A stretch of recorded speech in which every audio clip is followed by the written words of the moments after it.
जय श्री कृष्ण। राधे राधे भक्तों, आज हम सुनेंगे अश्विन माह की आगे की कथा, अध्याय 6, जिसे आप अश्विन माह में अवश्य सुने। एक दिन प्रातः काल भगवान श्री कृष्ण ने ग्वाल बालों सहित जंगल को जाने की इच्छा प्रकट की, जहाँ एकत्र होकर सब लोग एक साथ कलेवा करने वाले थे। ज्यों ही वे सोकर जगे तो उन्होंने महर्षि सिंह बजाया और अपने मित्रों को बुलाकर एकत्र किया। वे सब बछड़ों को आगे करके एक जुलूस के रूप में जंगल के लिए रवाना हुए। इस प्रकार श्री कृष्ण ने अपने हजारों ग्वाल मित्र एकत्र कर लिए।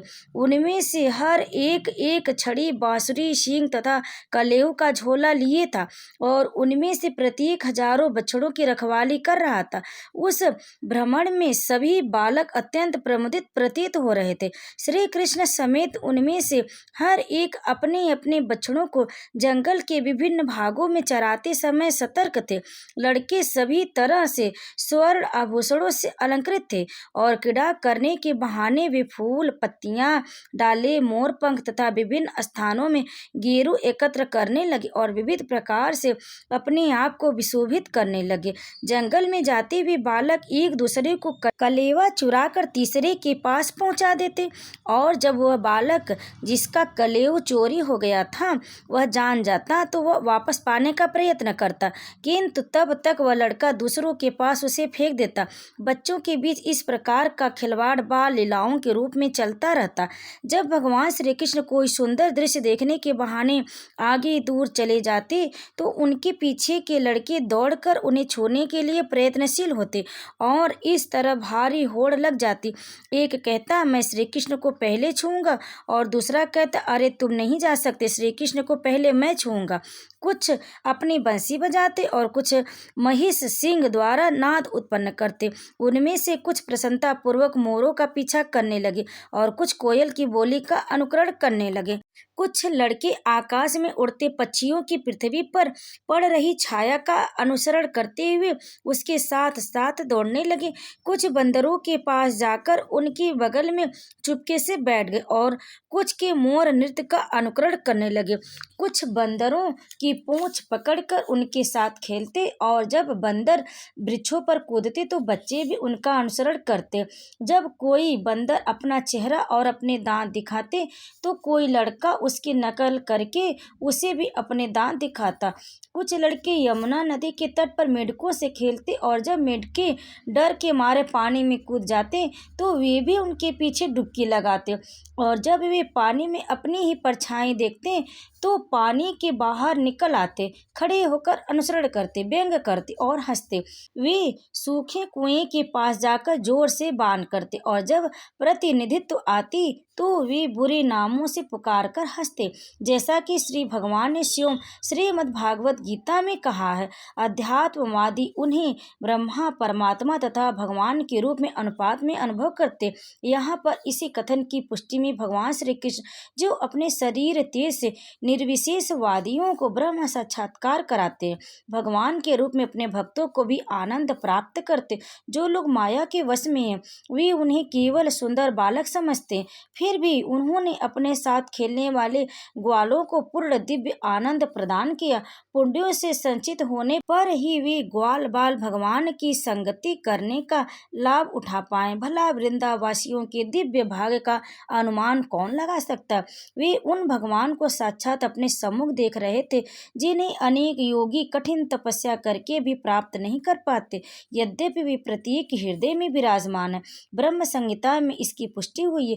भले ही कोई श्री कृष्ण की खोज में वेदों तथा उपनिषदों के पन्ने पलटते रहे, किंतु उन्हें वहां खोज पाना कठिन होता है।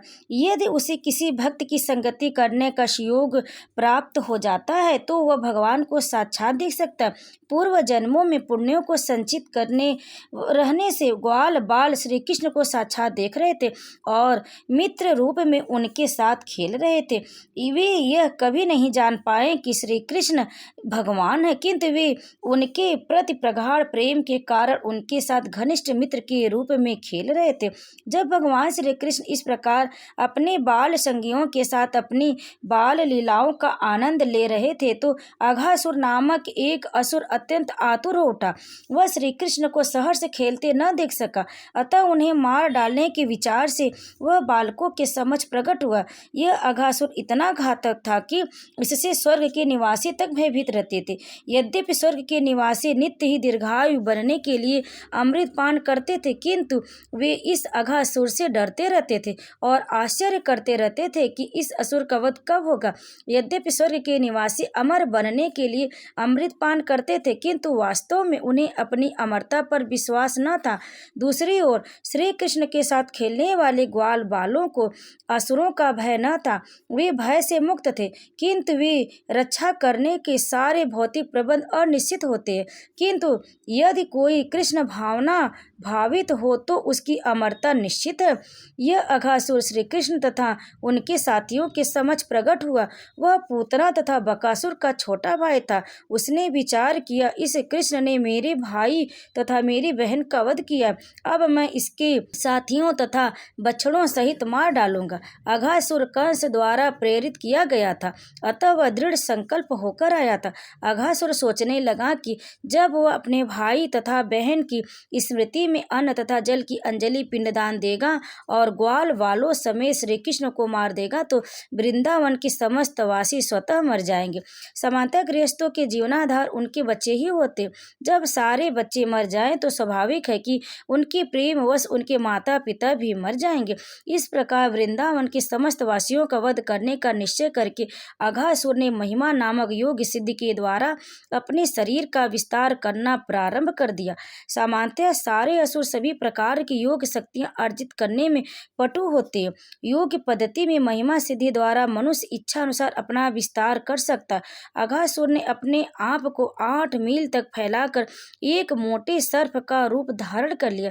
ऐसा आश्चर्यजनक शरीर प्राप्त करके उसने अपना मुख पर्वत की गुफा के समान खोल लिया। फिर श्री कृष्ण तथा बलराम समेत समस्त बालकों को तुरंत निगल जाने की इच्छा से रास्ते पर बैठ गया। जय श्री कृष्ण। और यह अध्याय यहीं पर समाप्त हुआ। आप आगे की कथा अगले वीडियो में अवश्य सुने। तब तक आप हमारे चैनल से जुड़े रहें और हमारे चैनल को सब्सक्राइब भी जरूर कर ले। वीडियो को एक लाइक करें, शेयर करें और प्रतिदिन अश्विन माह में श्री कृष्ण की लीलाओं का वर्णन आप अवश्य सुने। तब तक आप सभी पर भगवान श्री कृष्ण के पास सदैव बनी रहे। जय श्री कृष्ण। राधे राधे।